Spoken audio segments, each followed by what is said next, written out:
নমস্কার, সকলকে স্বাগত জানাচ্ছি। আজকে একটি জব নোটিফিকেশন নিয়ে এসেছি।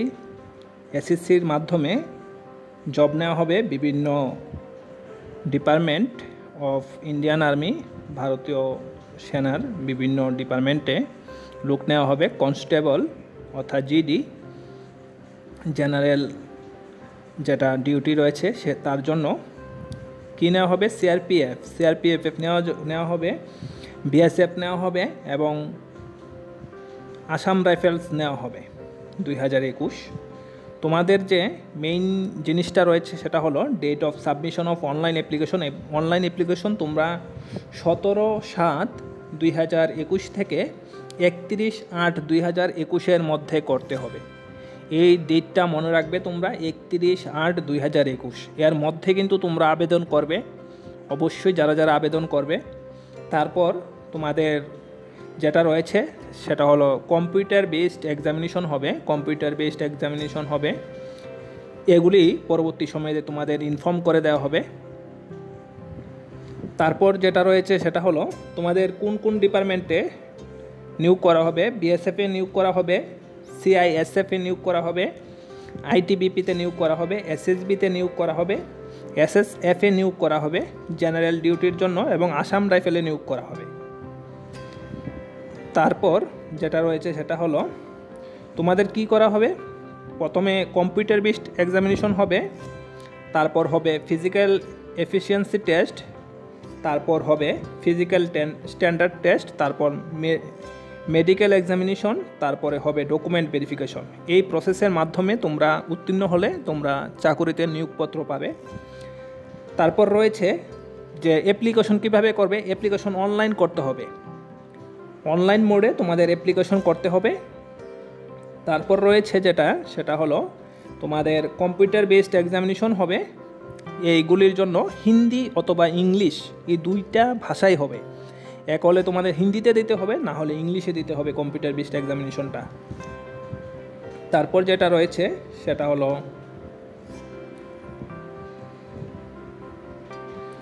অ্যাডমিট কার্ড তোমাদের ডাউনলোড করতে হবে www.crpf.gov.in অথবা www.ssc.nic.in এর থেকে অ্যাডমিট কার্ড তোমাদের ডাউনলোড করতে হবে। তোমাদের পে স্কেল থাকবে চাকরি পাওয়ার পরে 21,700 থেকে 69,100 পর্যন্ত। ভ্যাকেন্সি রয়েছে, টোটাল রয়েছে 25,271টা ভ্যাকেন্সি রয়েছে টোটাল। বিএসএফে রয়েছে 1,132টা, সিআইএসএফে রয়েছে 854টা, তারপর রয়েছে আইটিবিপিতে রয়েছে 215টা, এআরএ রয়েছে 600টা এবং এসএসএফে রয়েছে 46টা পোস্ট টোটাল। এর মধ্যে বিভিন্ন ক্যাটাগরির জন্য বিভিন্নভাবে পোস্ট রয়েছে, তোমরা দেখে নেবে অবশ্যই। তারপর যেটা ইম্পর্টেন্স রয়েছে সেটা হলো এজ রিল্যাক্সেশন। এজের মধ্যে 18 থেকে 23 বছর হতে হবে। 18 থেকে 23 বছর তোমরা জিজ্ঞেস করবে যে কবে থেকে কবের মধ্যে, এটা হতে হবে 1/8/2021 মধ্যে।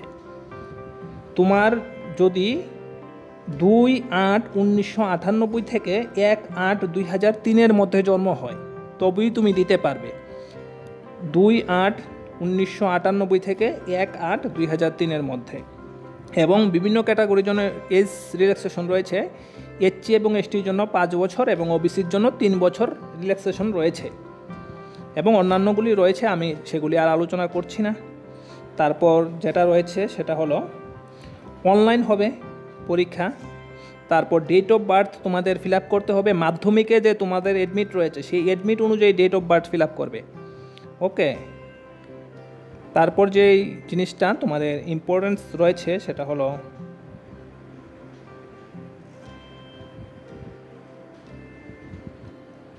অনেক বড় রয়েছে এই প্রসেসিংটা, তোমরা দেখে নেবে সবগুলি নোটিফিকেশনটা। তারপর যেটা রয়েছে সেটা হলো এডুকেশনাল কোয়ালিফিকেশন। তোমাদের অবশ্যই 10 স্ট্যান্ডার্ড অর্থাৎ মাধ্যমিক পাস হতে হবে যে কোনো রিকগনাইজড বোর্ড বা ইউনিভার্সিটি থেকে। মাধ্যমিক পাস না হলে তোমরা কিন্তু অ্যাপ্লাই করতে পারবে না, মাধ্যমিক পাস হলেই তোমরা অ্যাপ্লাই করতে পারবে। তারপর তোমাদের যদি এনসিসি সার্টিফিকেট থাকে তাহলে তোমরা মার্কসের ক্ষেত্রে সি ক্যাটাগরি সার্টিফিকেট থাকলে 5%, বি ক্যাটাগরি সার্টিফিকেট থাকলে 3% এবং এল ক্যাটাগরি সার্টিফিকেট থাকলে 2% রিল্যাক্সেশন পাবে। তারপর যেটা রয়েছে সেটা হলো কিভাবে অ্যাপ্লাই করবে। তোমরা অ্যাপ্লাই করতে হবে ssc.nic.in এই ওয়েবসাইটে গিয়ে তোমরা অ্যাপ্লাই করতে পারবে, অনলাইন মোডে অ্যাপ্লাই করতে হবে। ফটোটা কিন্তু তোমরা অবশ্যই ভালো করে দেবে, জেপিজি ফরম্যাটে ফটোটা হতে হবে 20 KB থেকে 50 KB এবং 3 মাসের বেশি পুরনো হতে পারবে না। যদি 3 মাসের পুরনো হয় তাহলে কিন্তু বাদ হয়ে যাবে এবং ফটোর মধ্যে কিন্তু ডেটটা উল্লেখ করে দিতে হবে, যেই দিন তোমরা ফটোটা তুলেছো সেই ডেটটা উল্লেখ করে দিতে হবে ফটোর মধ্যে। যদি উল্লেখ না থাকে তাহলে কিন্তু তোমাদের অ্যাপ্লিকেশন বাদ হয়ে যেতে পারে। লাস্ট ডেট সাবমিশনে এটা মনে রাখবে, তোমরা অবশ্যই মনে রাখবে 31/8/2021 মধ্যে তোমরা সাবমিশন করতে হবে তোমাদের লাস্ট ডেট ফর্ম ফিল আপের।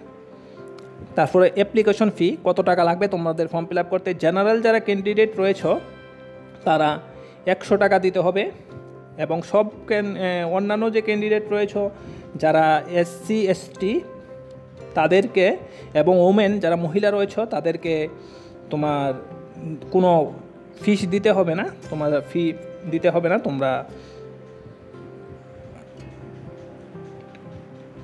তারপরে যেটা রয়েছে সেটা হলো তোমার এক্সাম সেন্টার। আমরা যারা নর্থ ইস্টে রয়েছি, ত্রিপুরাতে রয়েছি, ত্রিপুরা যারা রয়েছি আমরা ত্রিপুরাতে, তাদের জন্য এক্সামিনেশন সেন্টারগুলি হবে তোমার ইটানগর, তারপর রয়েছে ডিব্রুগড়, গুয়াহাটি, তারপর রয়েছে যোরহাট, শিলচর, চন্দ্রপুর, তারপর রয়েছে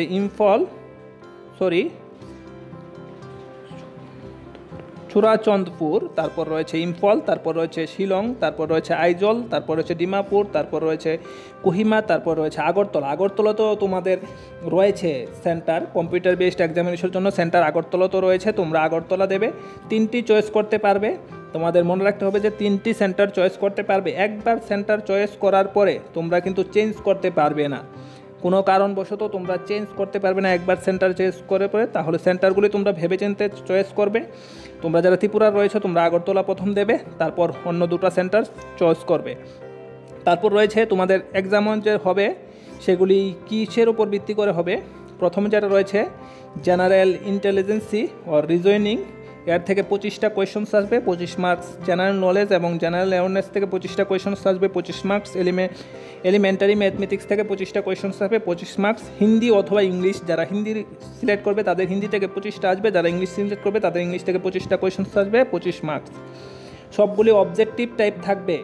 এই জায়গায় একটি খুবই গুরুত্বপূর্ণ বিষয় যে there will be negative marking of 0.25, অর্থাৎ একটা কোয়েশন ভুল হলে 0.25 মার্কস কেটে নেওয়া হবে, অর্থাৎ 4টা কোয়েশনস ভুল হলে 1 নাম্বার তোমাদের কাটা যাবে। অর্থাৎ তোমরা যখন কম্পিউটার বেসড এক্সামিনেশন দেবে যেগুলি একদম পারবে না তো সেগুলি ছেড়ে দেবে, যেগুলি শুধুমাত্র পারবে সেগুলিই দেবে, বুঝলে।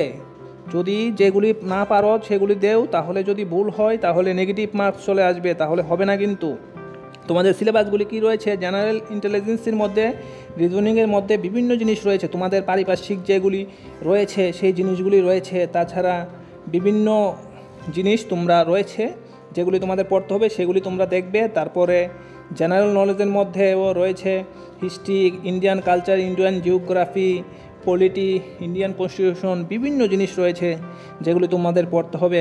এবং ম্যাথের সিলেবাসটা এবং হিন্দির সিলেবাসটাও তোমাদের দিয়ে দেওয়া হয়েছে। হিন্দি থেকে বা অথবা ইংলিশ থেকে শুধুমাত্রই কিন্তু কম্প্রিহেনশন উড বি টেস্টেড, শুধুমাত্র কম্প্রিহেনশন আসবে, তাহলে ইংলিশের মধ্যে অত চাপ নেই। ইংলিশের মধ্যে শুধু কম্প্রিহেনশন টেস্টগুলি তোমরা ভালো করে সলভ করবে, কিন্তু অঙ্ক এবং অন্যান্য যেগুলি রয়েছে general awareness, history, political science, Indian constitutions, এগুলি ভালো করে পড়ে যাবে। তারপর ফিজিক্যাল যে এফিসিয়েন্সি টেস্টগুলি রয়েছে তার মধ্যে যেটা মেন রয়েছে সেটা হলো যে ছেলেরার ক্ষেত্রে 5 কিমি দৌড়তে হবে 24 মিনিটের মধ্যে এবং মেয়েদের ক্ষেত্রে 1.6 কিমি দৌড়তে হবে 8 মিনিট 20 সেকেন্ডের মধ্যে। তারপর যেটা রয়েছে সেটা হলো স্ট্যান্ডার্ড টেস্ট হাইটের মধ্যে মেল যারা রয়েছে অর্থাৎ ছেলেরা 170 সেমি হতে হবে, মেয়েদের হতে হবে 157 সেমি। তারপর যেটা রয়েছে সেটা হলো